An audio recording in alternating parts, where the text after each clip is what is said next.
A paz do Senhor a todos. É um prazer estarmos aqui novamente junto com os irmãos, né? Não sei se vocês se lembram de mim. Quem lembra de mim aqui? A convite do pastor Fernando, nós estamos aqui hoje e é com muita alegria que nós retornamos aqui para falar um pouco das coisas do Senhor, né? Porque há muitos que falam sobre política, sobre esporte, né? Mas o grande prazer de nossas vidas é falar das coisas do Senhor, né? E eu quero fazer uma oração antes de nós adentrarmos na palavra, ok? Podemos orar então? Amém. Senhor meu Deus e meu Pai, nós entramos na Tua presença humildemente, ó Senhor, reconhecendo, ó Pai, que é tudo pela Tua graça e pela Tua misericórdia. Que Tu use-me essa noite para transmitir a Tua palavra e que os corações estejam, ó Pai, receptíveis para aquilo que Tu quer transmitir a cada um. Nós te pedimos, fica conosco, em Teu nome, amém e amém. Amém. Os irmãos podem se assentar, muito obrigado. Amados, o pastor me disse que é uma noite de estudo, é isso mesmo, né? A noite de estudo. Então a gente assim, eu já disse isso para o pastor, eu digo para muita gente isso. Eu não sou um pregador, eu gosto de dialogar a fé. Eu gosto de compartilhar aquilo que o Senhor fala ao meu coração.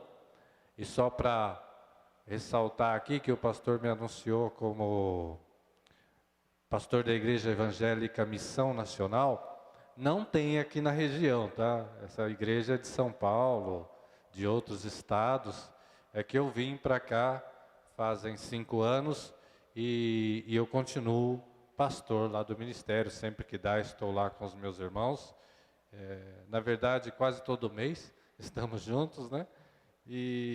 Mas o reino de Deus é muito mais que um templo, né? É muito maior que isso. Mas nós nos alegramos de poder continuar falando das coisas do Senhor. E o tema que o pastor me passou é a responsabilidade evangelística no reino de Deus. É isso mesmo? Se já chegou até vocês esse tema aí? Já foi transmitido ou não? Foi? Ok, então. A responsabilidade evangelística no reino de Deus. Embora esteja intrinsecamente ligado os temas, nós temos aqui 2 temas nesta frase: evangelístico e reino de Deus, ou evangelismo e reino de Deus. São 2 temas distintos, porém com ligações. E se faz necessário uma pequena observação acerca desses temas. Eu não sei se você já ouviu isso, mas é importante saber disso. Evangelismo e evangelização são parecidas as palavras, não são? Mas não são a mesma coisa. Você sabia que não é a mesma coisa?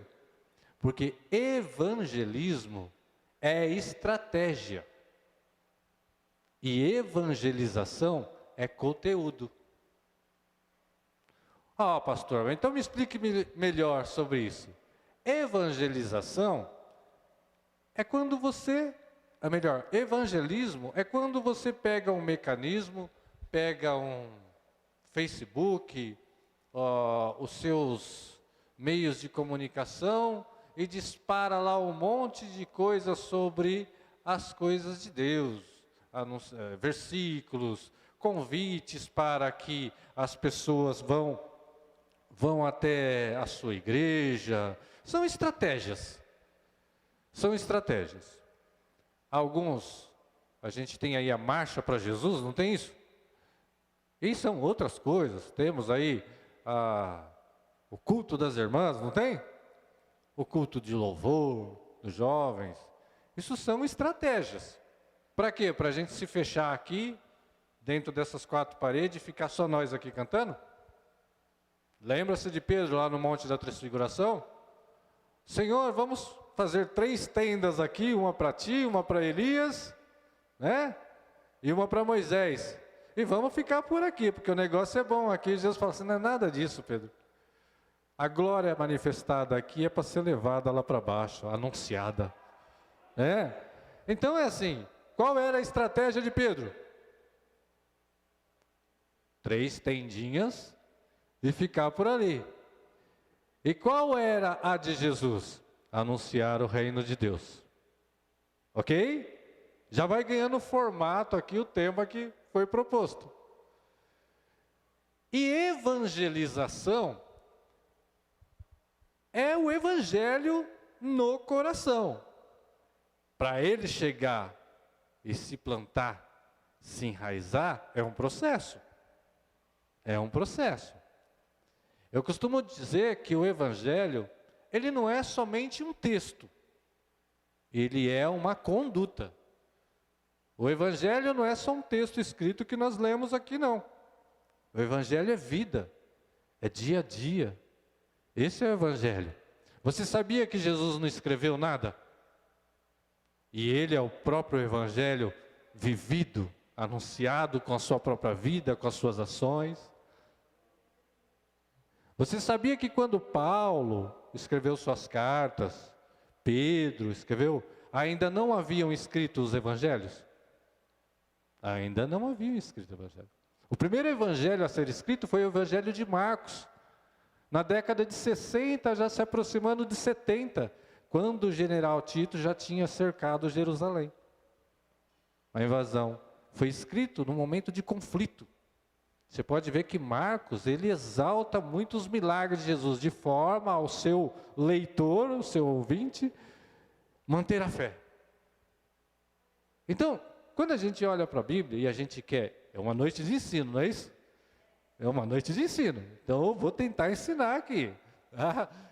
O que acontece?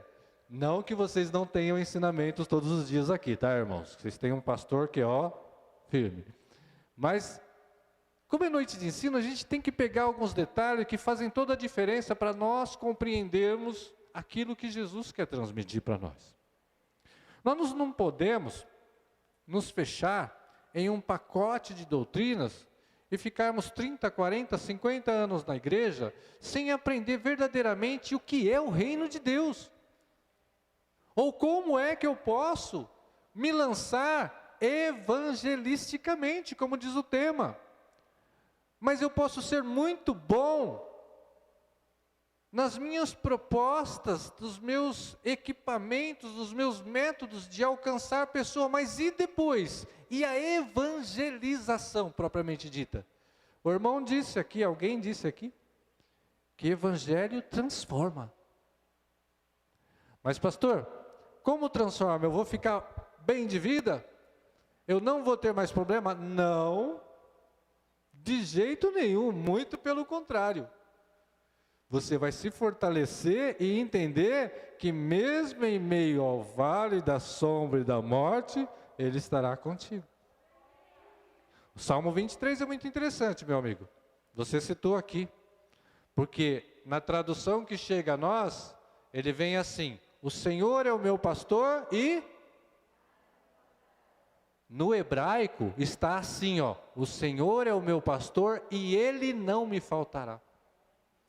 Porque se eu não tenho a falta de Deus, nada me faz falta, ainda que eu ache que eu precise, não me faz falta. E isso é confirmado no versículo 4, quando ele diz: ainda que eu andasse pelo vale da sombra da morte, não temeria mal algum, porque o Senhor está comigo. Então o Senhor é meu pastor e Ele não me faltará. Amém? São detalhes pequenos que nos levam a uma outra compreensão. Mas eu queria que você abrisse sua Bíblia, para a gente deslanchar aqui essa reflexão,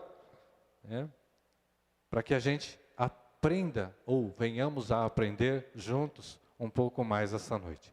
Isaías, capítulo 6.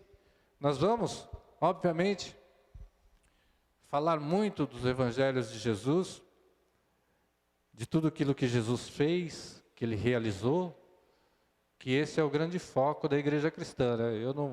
Eu costumo dizer que se tirasse o Antigo Testamento e deixasse só o Novo Testamento, para mim já estava bom. Se deixasse só os evangelhos, para mim já estava bom, né? Não sentiria falta, né? A não ser que eu olhe para o Antigo Testamento sob a perspectiva de Jesus. Quem é a serpente no deserto? Que é levantada para que todo aquele que não olhe, não pereça, mas tenha vida eterna. É um símbolo de quem? Do próprio Cristo. Então eu estou olhando lá para o Antigo Testamento, vendo Cristo, né? Aí sim tem sentido. Se eu pegar o Antigo Testamento e começar a olhar para ele com um discurso triunfalista, e tem culturalmente uma razão para isso, aí eu vou achar que eu sou o vencedor, que eu só tenho poder, não é isso?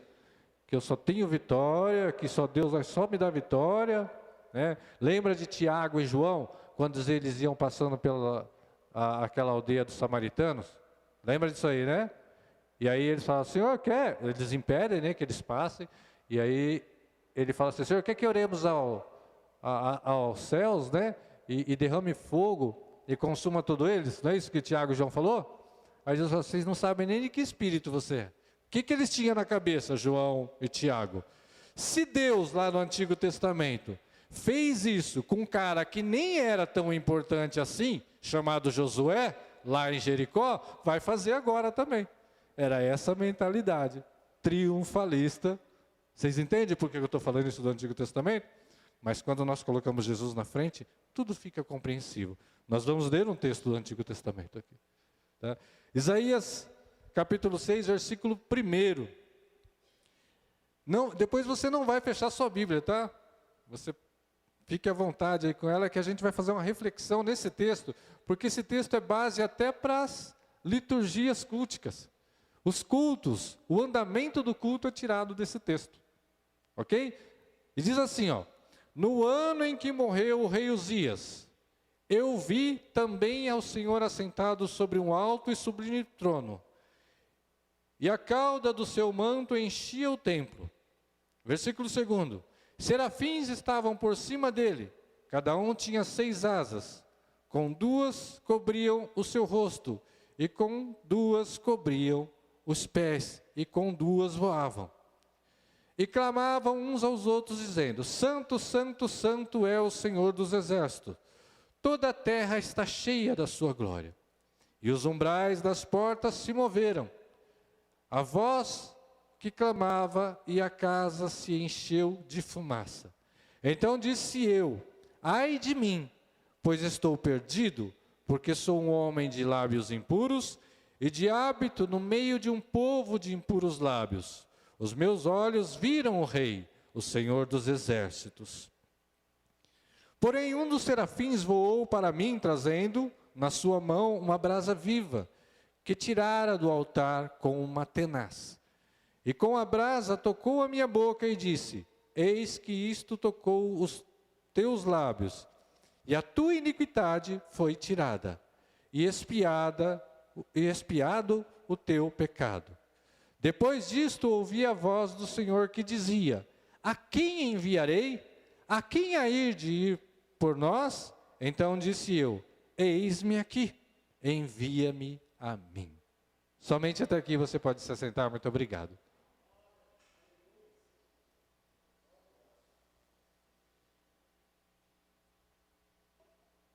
Você percebe que nesse texto que nós lemos, você vai começar a ler ele diferente agora.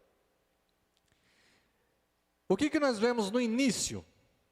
No ano em que morreu o rei Uzias. É um referencial temporal.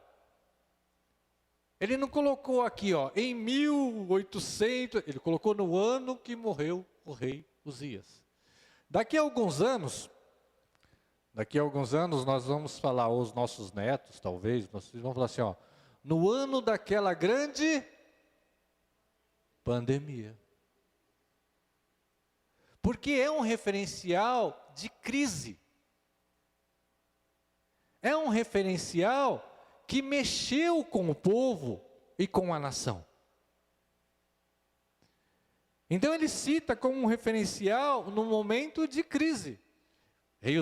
O rei Uzias foi um bom rei. Não se sabia o que ia acontecer depois. Quem iria assumir O que iriam fazer? Então era um momento de crise, muito parecido com os dias de hoje. O que será de nós? A inteligência artificial. Daqui a pouco não tem nem dinheiro mais, vocês sabiam disso? Quem crê, quem tem ouvidos, né? Ouça o que o Espírito diz à igreja. Né? Não preciso nem entrar em escatologia aqui para falar para vocês, né? Mas dá para perceber já, né? Nós não teremos mais dinheiro daqui a alguns anos. É tudo pelo celular. Dinheiro virtual. Diante dessa pandemia e que tudo foi mudado, as pessoas já não vão para o escritório mais, trabalham em casa, tudo está mudando. Tudo. A própria transmissão aqui que a gente está tendo aqui é algo novo e que veio para ficar. Esses dias, na semana passada, na sexta-feira, eu participei de uma live lá com o pessoal de São Paulo. Mês passado, participei com o pessoal de São Sebastião. Tudo daqui, da minha casa. Então é algo assim fantástico, né? As irmãzinhas que são mais experientes aí, imaginava isso lá na sua juventude? Que era possível isso? E veja bem onde estamos chegando. Num ano de crise, tantas transformações ocorrendo, que causa atenção, pelo menos. Ok? Então, é um referencial aqui de crise que ele chama a atenção. No versículo 2, ele fala sobre serafins que estavam por cima dele, cada um tinha 6 asas, com 2 cobriam seus rostos, e com 2 cobriam seus pés, e com 2 voavam. Ele está relatando aqui algo sobrenatural. No ano em que morreu o rei Uzias, ele viu o Senhor.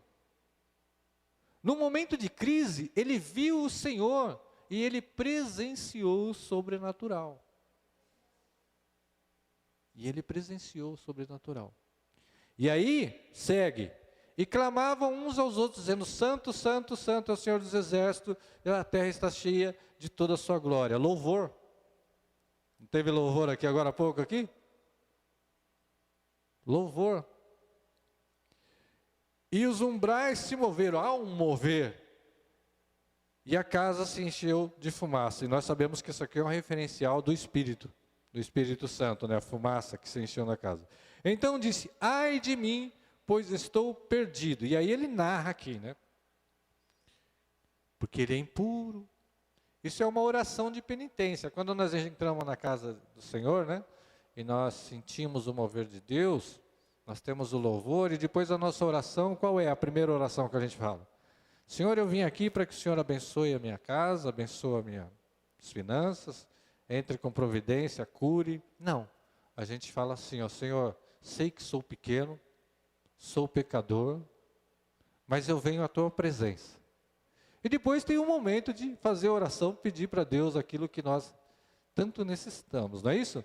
Mas não é primeiramente um reconhecimento de que nós somos falhos?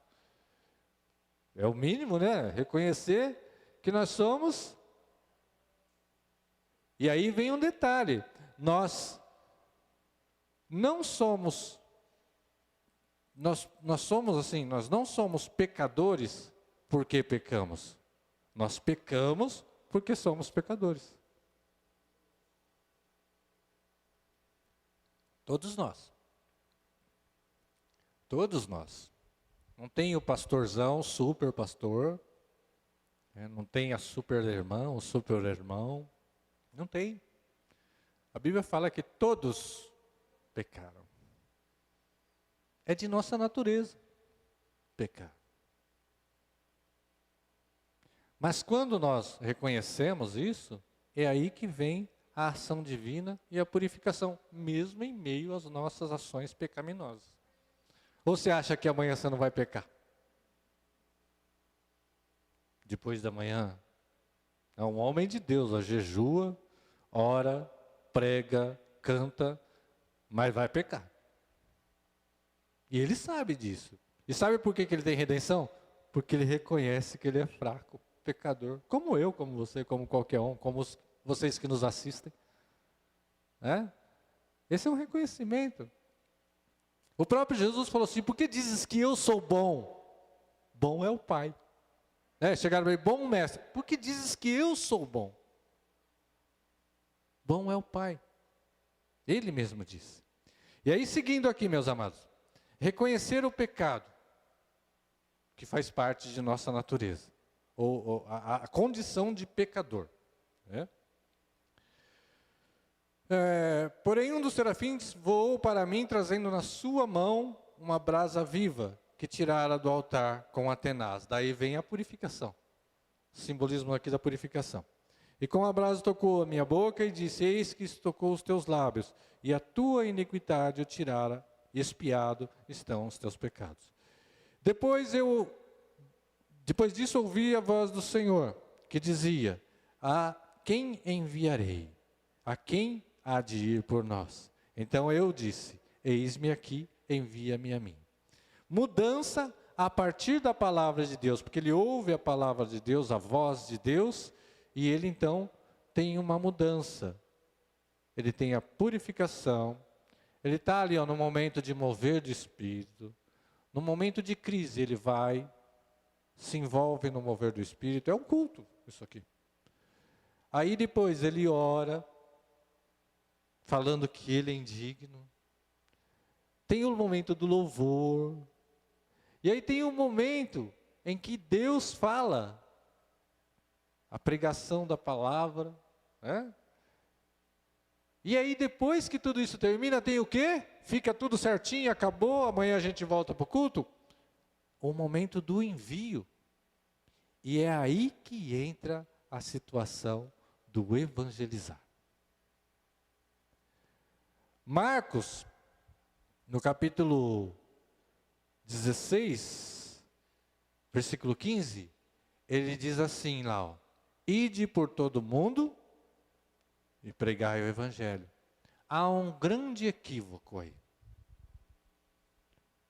Ah, mas pastor, você está falando que a Bíblia está errada? Não, você vai entender. O Novo Testamento foi escrito em grego, vocês sabem disso. O Antigo Testamento foi escrito em hebraico, ok?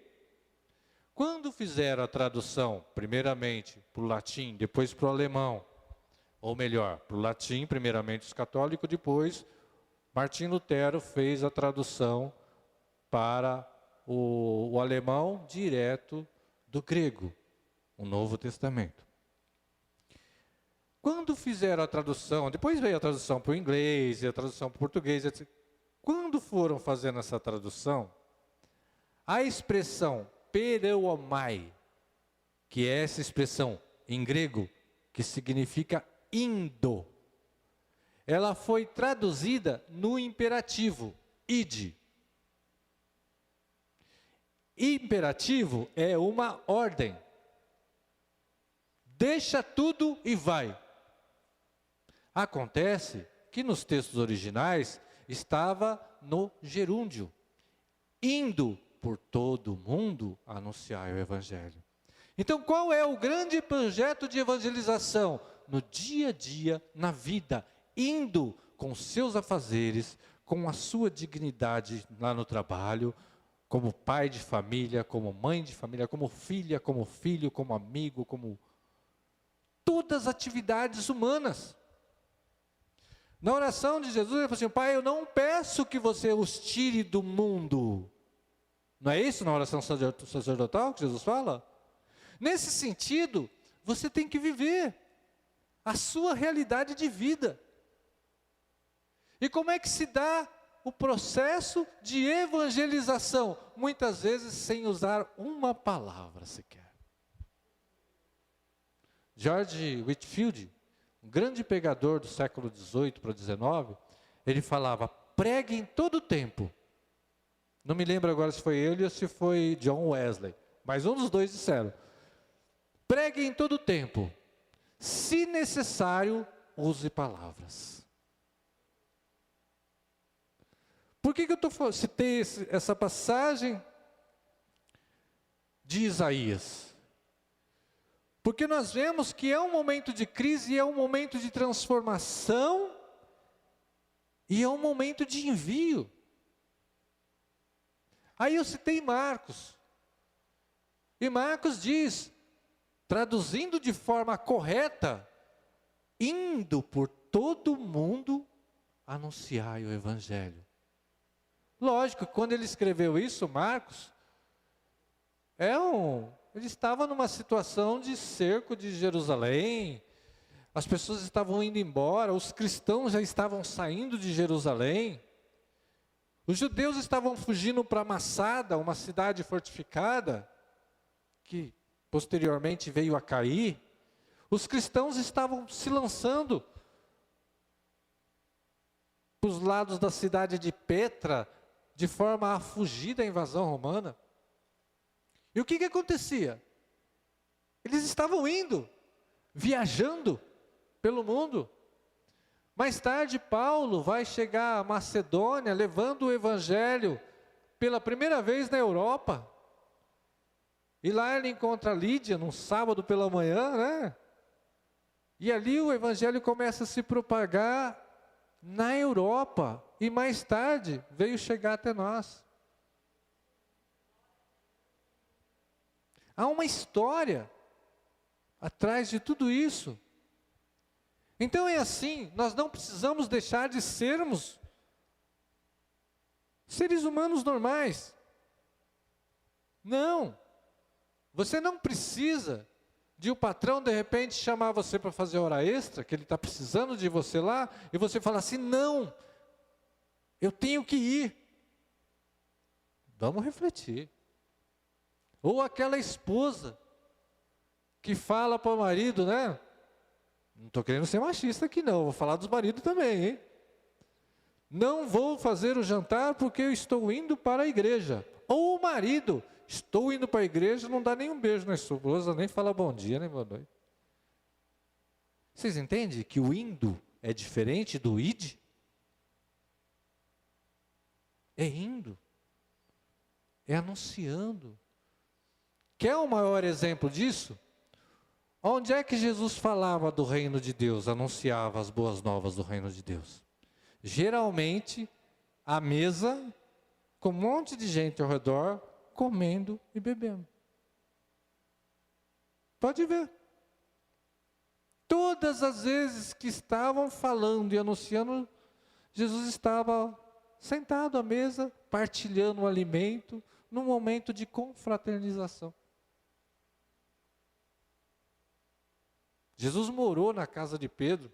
Tudo indica que Pedro era o mais chegado dele, apesar de ser um cara cheio de altos e baixos. E ninguém exerceu mais a humanidade do que Pedro, dos discípulos de Jesus. Nós podemos afirmar que na humanidade de Pedro se manifestava a espiritualidade de Pedro. E na espiritualidade de Pedro se manifestava a sua humanidade. Entende? É que às vezes a gente pensa que a gente tem que fazer um monte de coisa para anunciar o Evangelho. Não. O Evangelho é assim. É anunciado dia a dia, vivenciado dia a dia. E as pessoas olham para você depois e falam assim, esse camarada é diferente, essa irmã é diferente. Por quê? Porque ela tem ações diferentes. E aí depois vai perguntar, não, ele segue a Cristo. Ele segue a Cristo, ele é um cristão. Ele é um cristão. Por isso que ele é diferente. Não é assim? Vocês já viram isso aí várias vezes, eu tenho certeza disso. Então a gente tem aqui a evangelização, que se dá no dia a dia, com exemplos, com atitudes. Jesus, ele quando no processo de anunciar a boa nova, é assim, abre-se parênteses aqui para um comentário, evangelho é uma palavra que vocês também sabem que significa boas novas, certo? Evangelion, em grego, significa boas novas. E essa palavra evangelho, ela não era uma expressão só de Jesus. Quando o imperador César obtinha uma vitória num combate, tomava uma terra, invadia um espaço e dominava aquele espaço, havia uma pessoa que vinha na frente do exército, voltando da batalha, gritando: eis o evangelho de César. Ou seja, eis a boa nova de César. Então a palavra evangelho é uma coisa que era usada. Por isso que nós falamos o evangelho de Jesus. O evangelho não é de Paulo. O evangelho não é de Mateus e nem de Marcos, nem de Lucas, nem de João. É segundo João, segundo a perspectiva, a narrativa deles. Porque o evangelho que nós seguimos é de Jesus. E como é que nós podemos seguir o evangelho de Jesus? Olhando para Jesus. Olhando para ele é o referencial. Ele não é o autor e é o consumador de nossa fé? Ele escreveu alguma coisa, repito? Não, o único momento que a Bíblia diz, e até hoje ficam aí os teólogos discutindo, e tanta gente discutindo, o que é que ele teria escrito na terra, naquele momento que antecedeu ali o apedrejamento, ou a tentativa de apedrejamento daquela mulher adúltera, não é isso? E aí Jesus está lá com a terra, mexendo na terra, e a gente fica preocupado, né, com o que Jesus estaria escrevendo ou desenhando. Vou fazer aqui uma tese minha, tá? Jesus estava pegando terra ali, e me olhando para aquilo, e eu fico imaginando, né, ele pensando: todos vocês são iguais, vindos do mesmo lugar. E ficam querendo julgar um ao outro. Entendeu?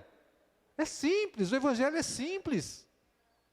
Não tem que plantar bananeira. Não tem, amados, é assim. Eu tenho muita dificuldade.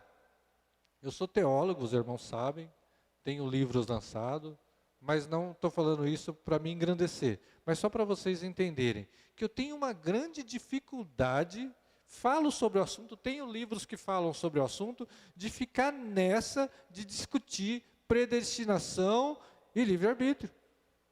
Porque quando eu fico determinando isso, eu estou tirando a soberania de Deus. Ele pode eleger alguém para salvação ou não? Sim ou não? Pode. Agora, Jesus fala que Deus amou todos, e pela vontade de Deus, que todos se salvem. Isso é livre-arbítrio. Então ninguém está errado, e ninguém está certo também. O único absoluto é Jesus. O resto é tudo relativo. Você entendeu? Vocês viram que eu vim de paletó? E estou de gravata? Porque eu aprendi desde pequenininho, né? Que na igreja, quando eu tinha que estar de terno. Olha só. Quer dizer, eu vim por respeito. Se os irmãos estivessem aqui, eu ia colocar, mesmo aqui cozinhando, eu ia ficar aqui por respeito ao costume da igreja. Eu acho de bom tom, de educação, não é isso? Eu não ia vir de camiseta aqui, né? Embora isso não tenha nada a ver. Não tem problema nenhum. Quando prenderam Jesus, ele estava diferente de todos? O que é que denunciou Jesus? Um beijo. Sabe por quê? Porque ele estava na rodinha lá e era igualzinho a todo mundo. Jesus não quis ser melhor que ninguém. E esse é o processo de anunciar o reino de Deus. Em Lucas 17, está escrito assim, né? Os religiosos chegaram para Jesus e perguntaram: aonde está o reino de Deus? Aonde está o reino de Deus? E aí Jesus fala: não vão para lá, se disserem que está lá, não vão para lá, ou acolá, porque o reino de Deus está em vós. Está em vós. E aqui dentro, do coração, que brota e que nasce, e que vai crescendo o reino de Deus. Porque Deus não habita em templos construídos, vocês sabem ou não? Por mãos humanas. Está escrito isso. Então onde é que é o reino de Deus? aqui dentro. E quando eu tenho o reino de Deus aqui dentro do meu peito, do meu coração, crescendo a cada dia, queimando a cada dia, o que ocorre? O evangelizar é algo natural. Percebe como é simples? É simples, está aqui, está na cara da gente. Mateus, ele usa 34 vezes o termo reino dos céus. Por uma questão cultural, Mateus escreveu para os judeus, e aí tem toda aquela questão de não poder pronunciar o nome de Deus. Ele usa o termo reino dos céus, que é a mesma coisa. Na oração do Pai Nosso, né, nós oramos, ela diz assim, ó, Pai Nosso que estais no céu, santificado, venha a nós, assim na terra. Percebe que o teu reino desce em nós, e ele habita em nós, assim como é lá no céu. E a gente fica pensando lá no futuro, escatologia, haverá, lógico, a dominação completa. A palavra reino, em grego é basileia. E reino de Deus, basileu tu theos, domínio de Deus. Aonde é o reino de Deus? Onde há o domínio de Deus. E se Deus domina o seu coração, eis o reino de Deus aí.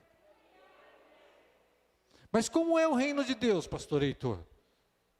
Esse que produz em nós a capacidade de evangelização, que é o tema da noite. Não adianta eu ter um monte de mecanismo de evangelismo, se o reino de Deus não está no meu peito, aqui ou no meu coração. Verdadeiramente não adianta. Porque vai virar uma coisa, um pacote doutrinário, né? É isso. Olha, a minha igreja é certa, a igreja fulano não serve, eu sei que tem, e a gente fica nessa. Lembra lá que os discípulos falam, Senhor, eu vimos um expulsando em teu nome, e nós o...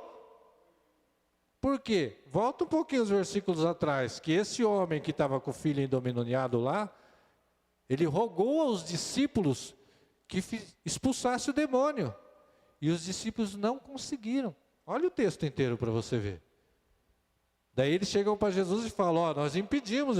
Por quê? Porque não conseguiu, né? Então, se eu não consigo, você não pode conseguir também, senão eu vou começar a te desqualificar. Entende? A jogada aí, a semana passada eu estava falando sobre esse texto. Mas está ali na cara da gente e a gente não quer ver. Andar com Jesus é viver o Evangelho. Sentir a presença do reino de Deus em nosso coração é levar uma vida segundo levou Cristo. Abrindo mão do poder quando você tem todo o poder. Porque, biblicamente falando, quem é o poderoso? Aquele que abre mão do poder. É aquele que tem a capacidade, tem a prerrogativa e o direito de ser servido, ele abre mão disso para servir. Esse é o poderoso. Não é aquele que ora ao céu e manda fogo e consome a aldeia toda, como Tiago e João queria. Não é esse. Poderoso é aquele que se deixa levar à cruz, ser crucificado e tem a capacidade de proferir perdão. Esse é o poderoso. O caminho para servir Jesus Cristo é um caminho de cruz. É o caminho da cruz. E maldito é o homem, e a mulher, e todo ser que fala de Jesus, que anda, que diz ser servo do Senhor e teme a morte, por exemplo. Porque o Evangelho, ele nos dá a capacidade de viver, mas a alegria de morrer. Porque Paulo disse isso. Para mim o viver é Cristo e o morrer é ganho. Sabe por que ele disse isso? Porque momentos antes, ele diz, algum tempo antes, ele diz assim, ó, fui arrebatado, né? Ele fala na terceira, eu conheci alguém que foi arrebatado porque ele não podia falar que era ele, porque ele estava sofrendo perseguições, porque ele não andou com Jesus. E havia até uma resistência dos discípulos recebê-lo como um escolhido de Jesus. E havia toda acusações contra Paulo, quando ele vai arrecadar dinheiro para os que estão em Jerusalém, e levanta um falso testemunho dele, acha que ele está pegando para ele, e depois ele manda até o Timóteo buscar, em vez dele buscar, fazer... Havia um monte de situação de acusações contra Paulo. Então ele fala assim, ele não fala que foi ele fala que foi uma outra pessoa. Conheci alguém que foi arrebatado, né, até o terceiro céu, e viu coisas que nem se deve falar. Sabe por quê?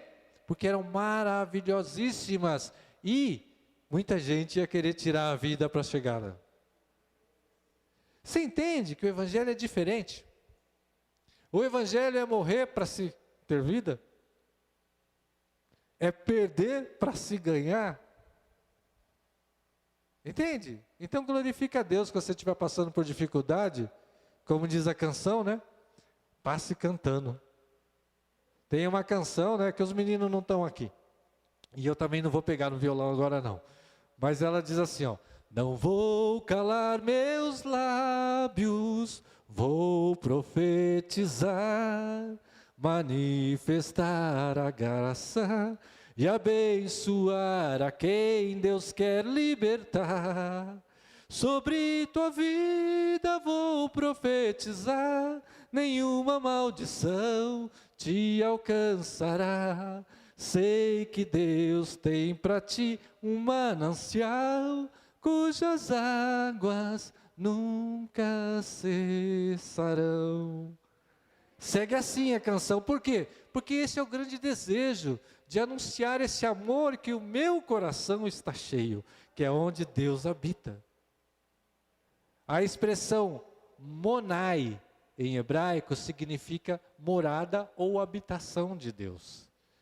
Provavelmente foi essa expressão que Jesus usou lá quando ele fala para Pedro, sobre essa verdade, Pedro, que tu está afirmando, edificarei a minha igreja, e as portas do inferno não prevalecerão. Eclesia foi traduzido em grego, que é igreja, ajuntamento. Mas Jesus não falava grego, provavelmente ele falou aramaico. E em aramaico a palavra mais próxima é monai. Ele fala, então, talvez ele tenha dito assim, sobre essa verdade, ou onde tiver essa verdade, que eu sou o Cristo, Filho de Deus, aí habitará o Senhor. Aí habitará o Senhor, e nada prevalecerá, porque Deus aí está.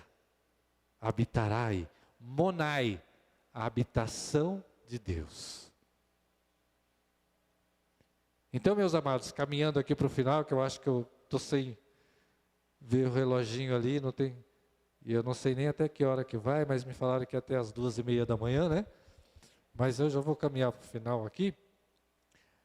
A gente, em resumo de tudo isso que foi dito, meus amados, o que devemos guardar em nosso coração é olhar para Jesus e deixar brotar aqui no nosso coração aquele amor que Ele transmitiu.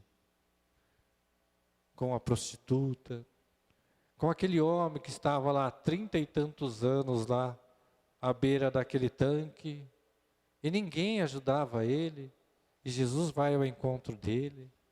Aí tinha essa superstição no meio religioso de Israel, uma vez por outra vinha um anjo, mexia as águas, né? E alguém, primeiro que entrava lá, curava. É cruel isso aí, né? É cruel com o mais fraco, com o menos capaz. E aí Jesus desmonta toda essa lógica, porque ele veio para o menos capaz. Ele veio para aquele que tem mais dificuldade. Para aquele que tem humildade. Bem-aventurados humildes. Não é isso que a Bíblia diz?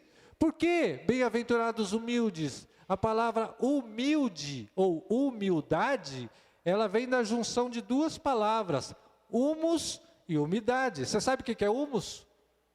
Terra. E geralmente terra preparada com adubo para o plantio. e úmida. Então todo coração humilde é um coração pronto para receber a semente da boa nova. Todo coração humilde é um coração tratável.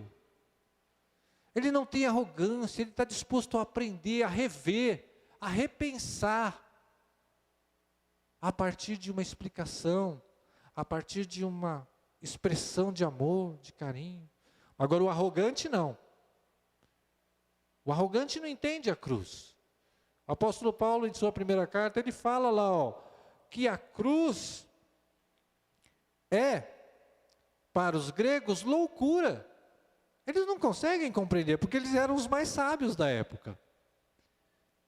E é blasfêmia para os judeus, que eram os religiosos da época. Então a cruz é para os simples, para os humildes. Esses, sim, herdarão todas as benéficas da cruz, todo o bem que a cruz produziu. Então, você tem mecanismo de evangelismo, perdão?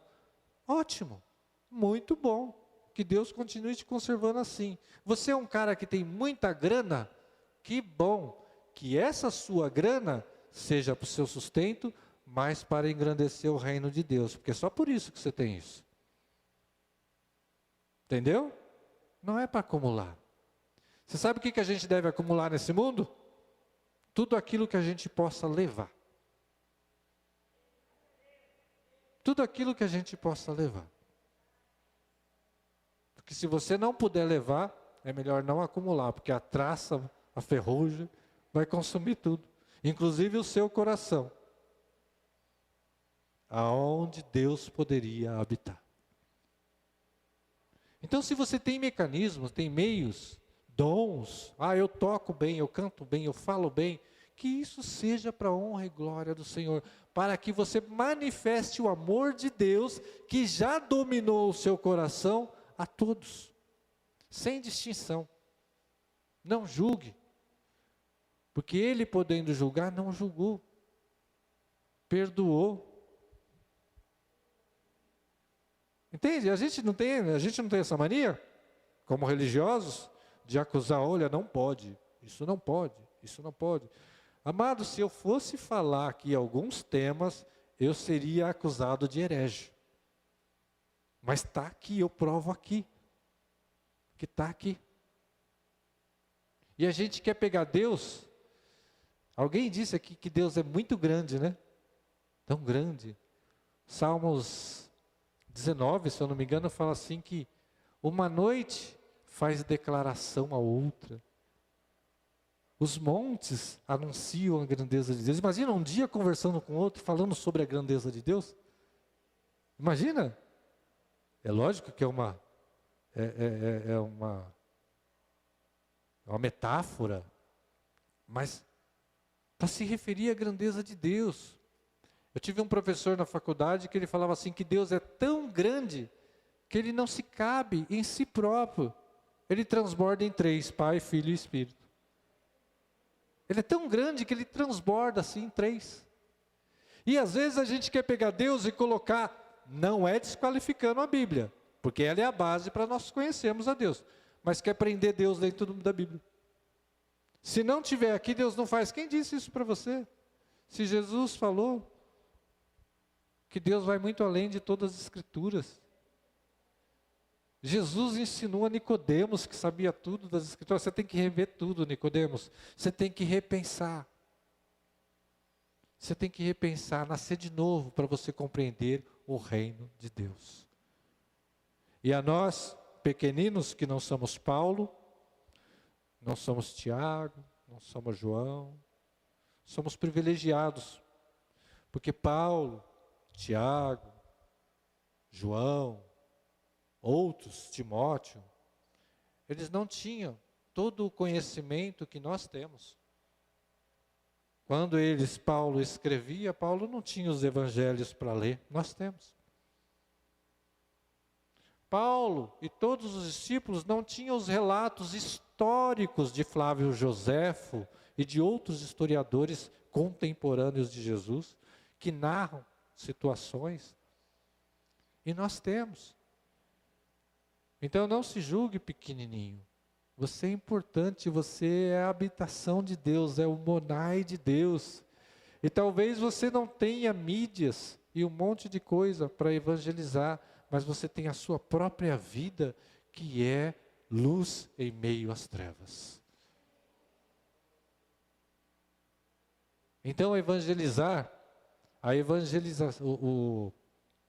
a responsabilidade evangelística que nós carregamos em nós, é porque carregamos em nós o próprio reino de Deus. Amém? Que Deus te abençoe grandemente e que esse reino continue habitando no seu coração, mas que não fique aqui fechado, né? Sim. Deixa transbordar, como o próprio Deus o faz. Se transborda. Transborde o amor de Deus, o perdão, a graça de Deus através da sua vida. Isso é anunciar o Evangelho. Isso é viver o Evangelho. Mais do que uma leitura textual, isso é viver o Evangelho. Lembre-se disso que eu vou falar para você. O Evangelho não é só um texto escrito. Muito mais do que isso, é uma conduta de vida. Evangelho é indo, anunciando, nas dificuldades do dia a dia, nas aflições, nos dias, no dia de luto. É você poder olhar para alguém, você está sangrando e você fazendo curativo no outro. E eu falo disso de algo que eu sei e vivi.